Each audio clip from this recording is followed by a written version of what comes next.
Hi everyone, welcome to creator Balakrishna YouTube channel. మన భారతదేశంలో పేరు కలిగిన దేవాలయాల్లో తిరుమల శ్రీ వెంకటేశ్వర స్వామి దేవాలయం ఒకటి. ప్రతిరోజు లక్షలాది మంది భక్తులు ఆ క్షేత్రానికి వెళ్లి దర్శించుకుంటారు. ఆదాయం పరంగా ప్రపంచంలోనే రెండో స్థానాన్ని సంపాదించిన తిరుమల శ్రీ వెంకటేశ్వర క్షేత్రం గురించి ఎంత చెప్పుకున్నా తక్కువే.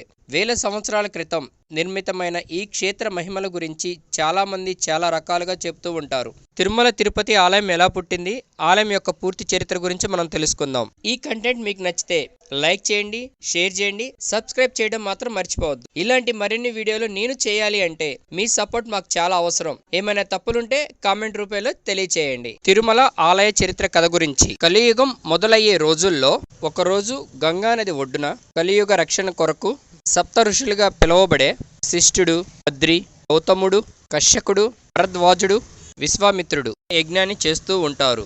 దేవతలు అందరూ ఈ యజ్ఞంలో పాల్గొన్నారు. యజ్ఞం ఒక పవిత్ర కార్యం కోసం చేస్తూ ఉంటారు. యజ్ఞం ప్రశాంతంగా కొనసాగుతూ ఉంటుంది.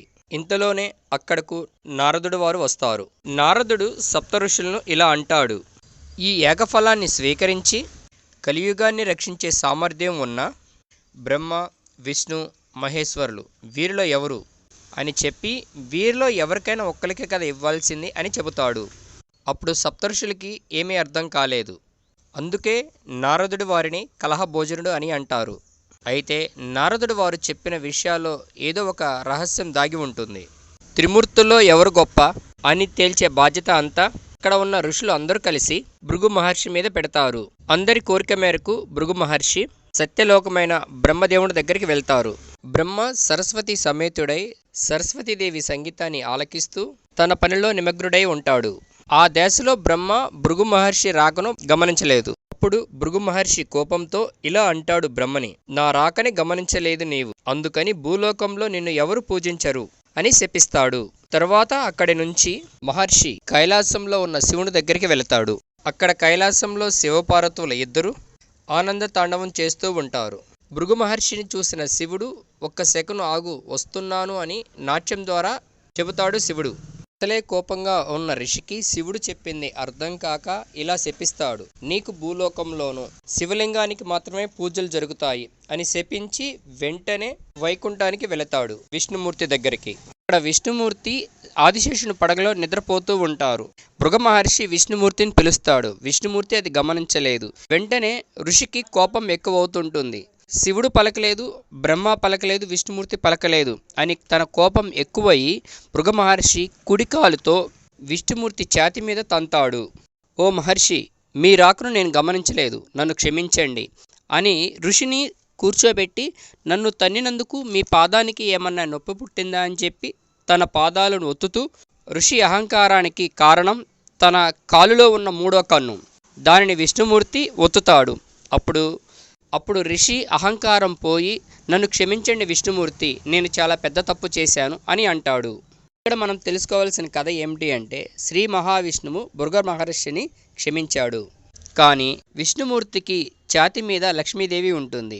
తప్పు చేసిన మహర్షిని విష్ణుమూర్తి ఏమీ అననందుకు లక్ష్మీదేవికి కోపం ఎక్కువయ్యి విష్ణుమూర్తి మీద అలిగి భూమి మీదకి వెళ్తుంది. ప్రాణంతో సమానంగా ప్రేమించే లక్ష్మీదేవి కోసం శ్రీ మహావిష్ణువు శ్రీనివాస రూపంలో మానవుడిగా భూమి మీదకి వస్తాడు. వరాహమూర్తి అనుమతితో శేషాచల కొండల మీద శ్రీనివాసుడు ఘోర తపస్సు చేస్తూ ఉన్నాడు. కాలక్రమేణా శ్రీనివాసుని చుట్టూ పెద్ద పుట్ట పెరుగుతుంది. వెంటనే నారదుడు లక్ష్మీదేవి దగ్గరికి వెళ్లి శ్రీనివాసుడు పడుతున్న కష్టం గురించి చెబుతాడు. అప్పుడు లక్ష్మీదేవి బ్రహ్మ దగ్గరికి, శివుడి దగ్గరికి వెళ్లి నా భర్తను కాపాడండి అని చెబుతుంది. అప్పుడు బ్రహ్మ ఒక ఆవుగాను, శివుడు ఒక దూడగాను మారతారు. అక్కడే తిరుగుతూ ఉన్న ఆవు మందలో చేరతాయి. ప్రతిరోజు ఆ పుట్ట దగ్గరికి వెళ్ళి ఆవు పుట్టలో పాలు పోస్తూ ఉంటుంది. ప్రతిరోజు ఇలానే చేస్తూ ఉంటుంది ఆవు. ఆ గొల్లవాడికి ఒకరోజు అనుమానం వస్తుంది. అన్ని ఆవులు పాలిస్తున్నాయి, ఈ ఆవు ఎందుకు ఇవ్వట్లేదు అని అనుకొని దొంగచాటుగా పొదల్లో ఉండి ఆవుని గమనిస్తూ ఉంటాడు. అప్పుడు ఆ ఆవు శ్రీనివాసులు ఉన్న పుట్ట దగ్గరికి వెళ్ళి పాలు ఇస్తూ ఉంటుంది. కోపం వచ్చిన పశువుల కాపరికి తన చేతిలో ఉన్న కర్రని ఆవు మీదకి ఇసిరేస్తాడు. అప్పుడు పుట్టలో ఉన్న శ్రీనివాసుడు లేచి ఆవుకి దెబ్బ తగలకుండా అడ్డం వస్తాడు. ఆ కర్ర శ్రీనివాసునికి తగిలి దెబ్బ తగిలిన చోట రక్తం కారుతూ ఉంటుంది. అది చూసిన పశువుల కాపరి కళ్ళు తిరిగి పడిపోతాడు. తరువాత విష్ణుమూర్తి లక్ష్మీదేవి కోసం వెతుకుతూ ఉన్నప్పుడు అలసిపోయి ఒక చెట్టు కింద ఉంటాడు. విష్ణుమూర్తిని చూసిన దేవతాపుత్రిక నీలాదేవి ఎవరు ఇతను అని అనుకొని తలపైన ఉన్న గాయాన్ని చూసి ఆ గాయం దగ్గర కొంచెం వెంట్రుకలు కూడా ఊడిపోతాయి. వెంటనే నీలాదేవి తన జుట్టుని తీసి శ్రీనివాసులకి కొంచెం అంటించింది. శ్రీనివాసులు వెంటనే నిద్ర లెగిచి, అమ్మా నీలాదేవి, ఎందుకు ఇలా చేశావు? నీ జుట్టుని నాకు ఇచ్చావా తల్లి అని ఇప్పటి నుంచి కలియుగం అంతం వరకు నా భక్తులు నీకు తలనీలాలు అర్పిస్తారు అని చెప్పి నీలాదేవికి శ్రీనివాసులు వరాన్ని ఇస్తారు. అందుకనే తిరుపతికి వెళ్ళిన చాలా మంది భక్తులు తన జుట్టుని అర్పించుకుంటూ ఉంటారు. తర్వాత శ్రీనివాసుడు లక్ష్మీదేవిని వెతుక్కుంటూ వెళ్తూ ఉంటాడు. ఒక ఇంటికి వెళ్ళిన తర్వాత తన తల్లి ఆ ఇంట్లో ఉందని ఆ ఇంటి లోపలికి వెళ్తాడు శ్రీనివాసుడు. ఆ ఇంట్లో ఒక ముసలామ ఉంటుంది. ఆమె పేరు వకుల. ఈ వకుల ఎవరు అనగా 3000 సంవత్సరాలు సుమారు వెనక్కి వెళితే బృందావనంలో శ్రీకృష్ణుడి తల్లి అయిన యశోద ఆమె.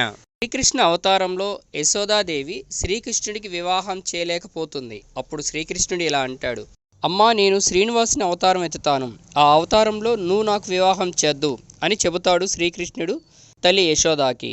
ఆ యశోదాదేవి ఇప్పుడు ఈ వకులాదేవి శ్రీనివాసుని వివాహం చేయడానికి వచ్చింది. ఒకరోజు ఒక రాకుమారిని ఒక ఆపద నుంచి శ్రీనివాసులు కాపాడతారు. ఈమె పేరు పద్మావతి. పద్మావతి ఆకాశరాజ పుత్రిక. తల్లి వకులాదేవి శ్రీనివాసుని వివాహం లక్ష్మీదేవి అంశంతో పుట్టిన ఈ పద్మావతికిచ్చి వివాహం చేస్తుంది. ఈ విధంగా విష్ణుమూర్తి 8వ అవతారమైన వెంకటేశ్వర స్వామి లక్ష్మీదేవి తిరుమలలో స్వయముగా వెలిసి కలియుగ రక్షణగా ఉన్నారు. తిరుమల దేవస్థానం యొక్క కొన్ని ముఖ్య విషయాల గురించి నెక్స్ట్ వీడియోలో తెలియజేస్తాము. ఈ విధముగా స్వయముగా వెలిసిన తిరుమల వెంకటేశ్వర స్వామి లక్ష్మీదేవి గురించి ఎంతో కొంత ఇన్ఫర్మేషన్ మీరు తెలుసుకున్నారని మేము భావిస్తున్నాము. Thank you.